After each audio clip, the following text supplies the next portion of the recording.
Guys, Whitney from the Holiday Homestead here. I wanted to show you guys a little update on our garden and kind of give a garden tour.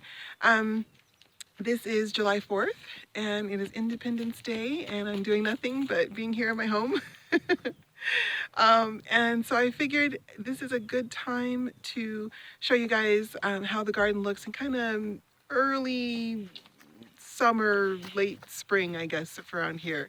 It's about 83 degrees today, and it's been between 80s and 90s most of the time. I think it's gotten up to 100 maybe once, or like 97 or something, but for the most part, we're like early, like high 80s, and then the evenings dip down to, I don't know, low 70s, high 60s.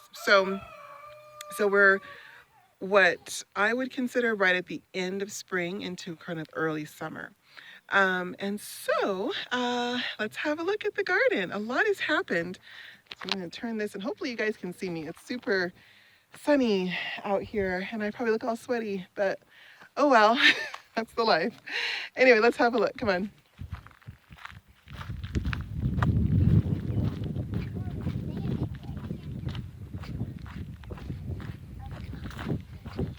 Hi guys. Hi. Hi. We're Mom's kids. Hello. Kids. Oh my gosh. All right.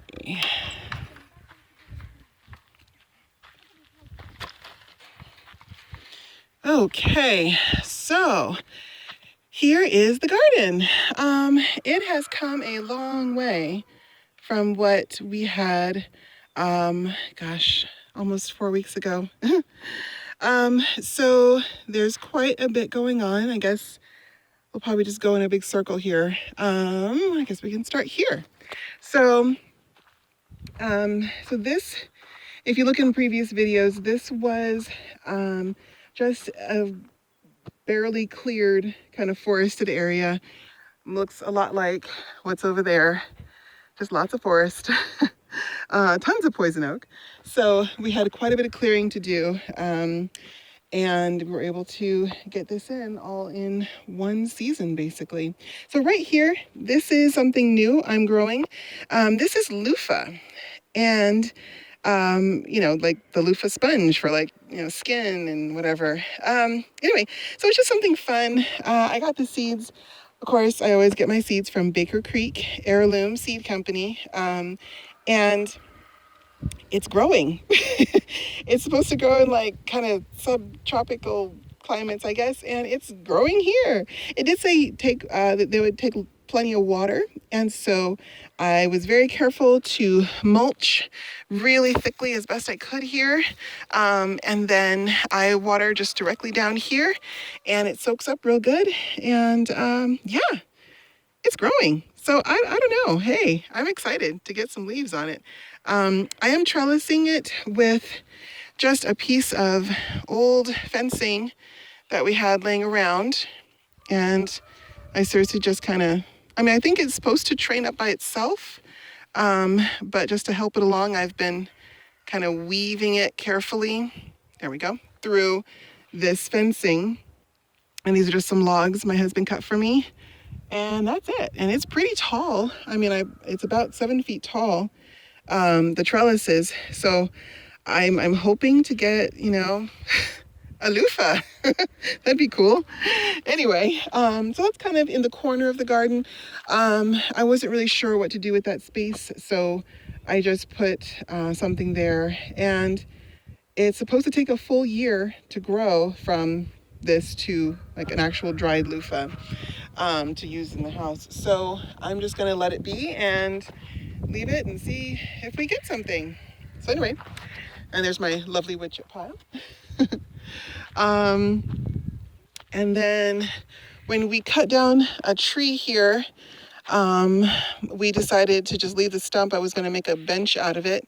And then instead I decided, it's probably a really gopher-proof area. So let's put some plants there. So these are just sunflowers. I grow sunflowers for many reasons. We I grow them for shade for plants. I grow them for seeds for the chickens and the goats and the sheep. I grow them because they're wonderful. I grow them because they're my favorite flower. They're just many reasons. So I kind of overseeded this one area, but it's all right. I get lots of little sunflowers and then another little batch over there. And also that tree is trying to grow back. Anyway, and then these are Chinese long beans. And same idea. I've never grown them before, but I decided to try. A friend of mine gave me the seeds, and I'm trying. They're growing, so hey, that's something. And the same thing, I'm just very carefully kind of just weaving them through to get them trained up, hoping they'll just kind of take off on their own. But yeah, and so there's a random sunflower growing in the middle. I did not plant that. And we will talk about volunteer plants later because there are a ton of volunteers in my garden, which is wonderful. Okay, so that's the long beans. And then this entire row, this whole row here is quinoa. And I've never grown this much before in my life, but hey, it's happening. And so we made these beds. There's 1, 2, 3, 4, 5 long beds. Each one is minimum 30 feet long. And each one, of course, has the gopher wire down the bottom, the cardboard layer, logs for borders, and just layered in with tons of mulch. And they're doing pretty well. I gotta say, I was a little worried about this bed because it didn't seem to do anything for a bit. And then suddenly we just got a huge amount to germinate, and it's growing pretty well. So there's that. Okay, and then this is barley. These are 2 types of barley. There's purple karma barley and black hulless barley. We grow grains in kind of a test bed in a way. We don't really have a ton of space or processing ability to do grain on a large scale, but we do want to keep the seed on our property cycling through every year so that when we do have more space and we are able, we have the knowledge of how to grow it, but also the seed built up enough to grow it, and the seed that actually wants to grow where we live. So we just grow it every year, trying to find the best type that works for our property. So these are 2 test beds. I just do them in pots, or I'll do them in little trays or something, just to see how they do. And so far, so good. I think the black holeless is doing a little bit better. It seems a little taller, but other than that, they're both about the same, I think. Alrighty, so the next thing we have here is buckwheat. This is white buckwheat and this is pink buckwheat. And there's little tiny pink flowers you can see. And those are doing okay, I would say. They're doing all right. They do get kind of scorched with the heat, but it might just be because of the pots I have them in. But the pink one seems to kind of suffer really badly. It's doing okay right now, but I've been deep watering quite a bit, but there's a little damage there and stuff. But this white one seems to be doing really well, and it's just springing up. So kind of learning as we go here, but definitely good, valuable lessons. All right, so then if we walk down this row here, so that's the quinoa. This here is supposed to be all amaranth. So these are 2 types of amaranth. Also, obviously from Baker Creek Heirloom Seed Company. They're the best company I found for seeds, for good seeds anyway. And so this one, I have to look it up, but I'm in my binder, but I'm pretty sure this is like Elena's green amaranth, and then the other one is red amaranth. Anyway, so, or I might have them crossed. But anyway, amaranth, either way. And this is also a new variety we're growing. We have great success with golden amaranth, and I've had it for last season. It did wonderfully, and I have a ton growing this year. But we also decide to experiment and just try different types in smaller beds just to see how, if we need to cross something or if there's a variety that's a little bit better. So far, just from how it's grown, I really am preferring our golden amaranth, the one we had last year. It's very vigorous. It's just a good, healthy, tall, good plant. We'll see what the seed production is like though, because ultimately I'm not doing this for leaves. I'm doing this for seed production to see how how much grain we get. So, time will tell, but so far it's doing okay. It's hanging in there. Anyway, and then also, I'm sure you can see, volunteers. This is a volunteer pumpkin that decided to take over this corner. Then there is another volunteer pumpkin. And this is wild amaranth. And it is, I guess, supposed to be a weed. I do not consider it a weed because my rabbits like to eat it, and my goats and my sheep like to eat it, and also my chickens. Actually, everybody likes to eat this. So I do not rip it out. All I do is harvest off a few branches as I go. It doesn't take up that much room. He just hangs out and grows there. And I'll throw this into the quail or to the sheep or, whoever else wants to nibble on it. And they love it. And, it's free food for them and probably has more nutrition and vitamins than the stuff I get at the feed store. Anyway, there's a watermelon that's decided to come up here. Here's a random potato. I have no idea, but it's happening. And I'm really slow to pull out volunteers. I spend so much time trying to get things to grow in this garden that if it wants to grow just all by itself, hey, have at it. You're welcome to come, This is a huckleberry bush that decided to grow here. We grew huckleberry last year and absolutely loved it. There's another potato right there. That's a ground cherry. This is some amaranth, decorative amaranth that a friend of mine, a neighbor of mine brought here, oh gosh, maybe 3 weeks ago. And she just has some in her front planters, and she brought me a little solo cup of a few little seedlings. So I said, oh, thanks. And I popped it in, and I don't know, it's doing well. It's kind of pretty. And plus, this was a bare patch that didn't have much growth in it anyway. So it's nice to have a little something growing to shade the soil. I don't know, it's pretty. Anyway, there's another potato, another potato. This is lamb's quarter, which I am extremely excited about growing here. Also considered a weed, but not by me, because this is good for people eating and animal eating. It's basically like spinach. It's just, hot weather tolerant, some cold weather tolerant, fast growing, great producing spinach. And it tastes like spinach, a little bit bitter if they're like the larger leaves. But what I'll do with this one is, see, like that one might be a little bit bitter, but like these ones would be just fine. What I would do is just soak it in a small bowl with like maybe, I don't know, a tablespoon of salt and just cool water and just soak it for like 10 minutes, and it kind of draws the bitterness out. And so you end up with a really mild tasting leaf that is fantastic, full of vitamins and nutrients and good stuff.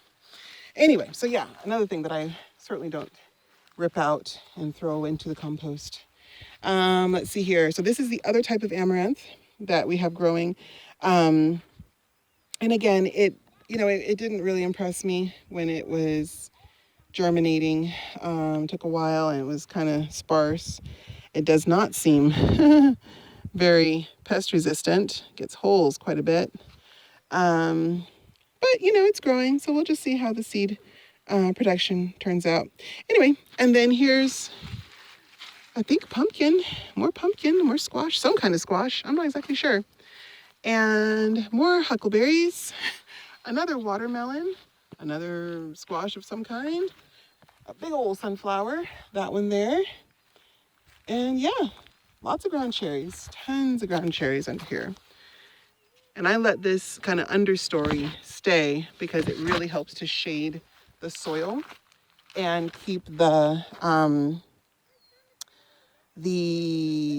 weeds down, keep the moisture in, just all good stuff. Anyway, so that's this one. And the reason why we're getting so many volunteers is mostly because we compost everything. And also we get a lot of our compost manure from the chickens. And so if a seed gets missed by my ladies, then it gets churned up in the manure, and there we have lots of little volunteers popping up the next time the weather warms up. So here we have collard greens down this row, and some are in pots, some are in ground, just to get them growing. These ones are doing really well here. They definitely like growing. It's a little bit shadier right here. Even in, midday when it's 95 degrees, this little patch of our property stays maybe like 10 degrees cooler than everywhere else. So it's really nice, and the collard greens just love it down here. They do get a little bit of direct sun, but not a ton, because of course, brassicas do not like a ton of blazing hot sun because they start producing these. I call them stress leaves. I don't know what the sciencey name for it is, but basically that's when I know my plant is really having a hard time, when they produce these long, skinny leaves. You can just tell it's not happy. But recently, it's been putting out these nice, big, fat, lovely leaves. And that says this plant is doing a lot better. He's feeling happier, which is what I want. And certainly is going to put out some better forage for my animals. So these ones here are for the rabbits. I have some other plants up at the barn that I'm growing, kind of right in front of the barn area, and those are for the goats. So I'm trying to grow the food right where the animals are, and then I can put the manure on the plants from the animals because they're right there. Anyway, so then we have this row here, and let's see if I can give you guys a kind of scope. This one's about 40 feet long. And this bed is all golden amaranth, with lots of volunteer squashes and pumpkins and whatever down below. But the things I actually sowed in this bed was all golden amaranth from Baker Creek. And this was, let's see, these would be 3-year-old seed. And this up here is last year's seed. So you can see the germination rate difference. But, it's not always all that bad, because thinner plants means, or thinner germination means thicker, bigger stalks and bigger heads of grain. So, there's always a trade-off. But either way, I'm just glad that I was able to use some old seed and actually get something from them. And then obviously this is the seed that we had from last year, and it just exploded on this this spot. It likes it here. So it's a little bit shadier here than I would normally do for amaranth, but it seems to be doing okay. It's not getting super leggy, and I'm actually pretty happy with how it's come out. I've had to thin this like 4 times because it just keeps getting huge. And I don't know if you can see, but like that's how tall it is. It's just about my head in height, because it's pretty, actually some of this is actually taller than I am. Oh my gosh. Yeah, it's a little bit taller, except for my hair. With my bun up top, it makes me taller. But anyway, so yeah, so this is a really good spot. I'm really happy about how this is coming out. And also, there we go, underneath. little volunteer pumpkin just making his way, which is fine. I guess we'll just eat lots of pumpkin, whatever. Anyway, and then I have my elderberry here. It's not doing great, so I'm a little worried. I got this plant from a friend who lives in a much colder climate. She's about an hour north of me, so probably about 5,000 foot elevation. And I am at just right at 2,000 foot elevation. Um, and so when I got it here, it seemed to be doing okay. Kind of had some ups and downs, and then this season it's just suffering. It's getting really crunchy and crispy, and got some good healthy leaves, but then man, just some really bad ones. So anyway, we're working on it. I'm not an expert at growing elderberry, but I have lots of friends who are, and that's the important part. If you have friends who know how to do stuff, you just ask them. Anyway, okay, so then, kind of in this little corner here, I have a little pathway that leads down to the rest of the garden over there. But I have two more beds here. This one is, I think, like 25 feet maybe. And this one, oh, pumpkin.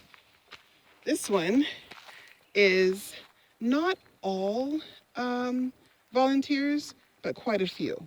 Most of the volunteers in here are just ground cherries, which just kind of popped up on their own. There's like one or two pumpkins in there. It's not too bad with the pumpkin situation. But yeah, so that quinoa, this is all quinoa that I actually meant to plant here, that actually I wanted to grow here. And you can see, if we can squeeze by the volunteer sunflowers, you know, it's kind of early in the season and we're already setting grain on some of these, which is really nice. So of course I'll be saving the stuff that sets first because that'll be my kind of early variety. And yeah, they're coming along. They're really tall. They're much taller than the ones last year. This seed from last year was, or these plants from last year were a lot shorter, but I think it was because it was in a test bed, so it was really kind of limited on space because those test beds are pretty small, the ones that we use. But this is a much bigger area, and it certainly seems to be enjoying it. And then there's, of course, ground cherry right there. All that's ground cherry. Okay, and then right through here, a neighbor gave me a yellow peach tree, and so I'm trying to get that going. And in the meantime, I decided to companion it with a little extra green pepper plant that I had, a little bell pepper plant. And there's some little bell peppers already starting. Oh, I love summer. Anyway, and then this is our cherry tree here. We're not exactly sure if it's going to produce this year. I think we got a few off of it like 2 years ago. It was here when we bought the house, so I have a feeling it might be just ornamental. But people have told me that this variety will give fruit. So we're just hoping, we just keep it around. Plus it makes nice shade, and we don't have a lot of fruit trees on the property, so it's nice to have something. All right, and then this row here, this row all the way down is all volunteer, except for this plant. I sowed quinoa in this whole bed, and it was old seed, and I think it was probably, oh gosh, maybe 4 years old. And I thought, well, I'll just try and see what I get. And sure enough, I got almost nothing. I got this one little guy, and he's doing okay. Anyway, but I guess the Lord figured if her seed won't germinate, we'll give her some volunteers, because all of this I did not plant at all. All of it. So even this guy sneaked in somewhere in the compost. I have no idea. So starting from here, this end, so this is all pumpkins and squashes of some kind with a huckleberry and a tomato in the middle. And I kind of just put the tomato cage around him and kind of hope for the best. That's the huckleberry. That's the, oh, and then also this is the ground cherry right in here. And this ground cherry is in there. This is a golden amaranth. This is an eggplant. I have a little cluster of eggplants. This is ground cherry. This is purslane. It is also technically a weed, or I guess culturally a weed. But I use it in salads. I use it kind of like I would like a miner's lettuce. That's kind of how it tastes. The larger leaves, like I said, can be a little bitter, but just dunk them in some cold water with salt for 15 minutes or so, and it just draws the bitterness right out. You don't even notice it. The younger leaves, the smaller leaves, are very mild tasting, and also my rabbits love it. Everyone loves it. So I guess it's supposed to be a weed, but I certainly don't consider it one. Let's see. There's another watermelon. This mystery squash of some kind. I don't know what it is, but it wants to grow here. Another ground cherry, more mystery squash, huckleberry, I think. This is a pumpkin. Oh wait, no. I thought it was a pumpkin, but now I'm seeing little squashes starting, so never mind. This is a squash. Yay! There it goes. I don't know if you can see those, but yeah. Oh, there's a good one.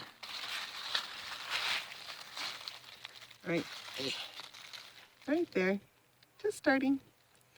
And I think that's going to be my weird little hybrid. I have inadvertently crossed zucchini with yellow squash. And what it's producing is these really cute little slightly goosenecked curved squashes that have the kind of the flavor of like a very young zucchini with the skin and the texture, well, I guess just the skin of a yellow squash, kind of the thin skin, but then the texture and firmness of a zucchini. So very mild flavor, kind of sweet, but not like truly sweet. Very thin skin and just delicious. It's the weirdest thing. So I don't know, but it works. Hey, so I've been picking those like crazy up in the other garden, and I had them for dinner last night. It's really weird, but hey, it's a good cross. Anyway, so let's see here. So lots of those. I think that's another one right there. Eggplant, ground cherry, all ground cherry. I'm gonna have to thin this out some more. I've already thinned it like 3 times. I need to thin it again. Another tomato, totally random, but happy to grow here. So I say let it. There we go. Of course, sunflower, also volunteer. Let's see here, potatoes. Lots of volunteer potatoes, and I don't know why. This is not a particularly deep bed, so I'm hoping the potatoes are not growing under the wire instead of on top of the wire, but we shall find out later. Huckleberries and ground cherries. And then my one actual plant that I meant to plant here, the quinoa. So interesting stuff. All right. And then, so that's how the garden is kind of laid out. I had this little like half walkway around the cherry tree. But I didn't extend it because I wanted to let the volunteer pumpkins over there have more space to kind of just spread out all through there along the fence line. So I don't really walk through there very much, just to let them do their thing. So here's a blackberry. I don't have much luck with it. It's just kind of the wrong space, the wrong temperature, the wrong everything for this poor plant. So I don't know. It just hasn't really died yet. So I just kind of keep it around. This is a pink banana squash that is huge when it gets going. So that'll be interesting later in summer. A little dwarf lemon tree that a friend gave me that I'm trying with, but I don't know much about taking care of lemon trees. So it's growing and it seems healthy, so hey. But things I do know is tomatoes. And these guys are ready for their first pruning. Oh man, they're getting bushy. But yeah, these were some extra tomatoes from my nursery beds that are nursery seed trays from the windowsill that I have where I keep all my starters. And they are varieties that I want to keep. So I'm trying to get them to a good size and hopefully keep them in the pots the whole season. That one I'll probably have to transplant though because it's a bit small of a pot for this one. But these are cherry tomatoes and mortgage lifter, and I think there's a beefsteak in here somewhere. Anyway, so there's that. And then this is the actual only pumpkin plant that I actually wanted to grow here. Actually. It's a sugar baby on the one side and jack-o'-lantern on the other. So there are two separate plants in there and they kind of smush out either side. And yeah, that's the only pumpkin that I meant to grow here. So it's I guess it has lots of friends. Anyway, a little tiny peach tree that I grew from a seed about 4 years ago, and it's just kind of coming along. It's kind of just hanging in there. And then our other peach trees, nectarine, and a little peach tree behind this huge sunflower. And then this is all huckleberries and some lavender and some sunflowers. And then this right here is our watermelon patch. We have quite a bit of problems with gophers up here. And so we put gopher wire under everything. And last year that seemed to be enough to keep the plant protected, the base protected. But then we found that the gophers were chewing through the vines. They would dig a tunnel up on near the plant, and where the vine was laying on the ground connected to the melon, the gopher would chew their way up and eat the vine and kill the melon. They wouldn't kill the plant, it still was healthy, but they killed the melons. And so that was really frustrating to say the least. And so this year, we think we got a bit smarter than the gopher. We'll find out. Basically, it's just what it looks like, pallets laid out. And some of the pallets have a little bit of wire on them, some don't. But basically, we're just trying to keep the melons off the ground so that the gophers have no opportunity to nibble.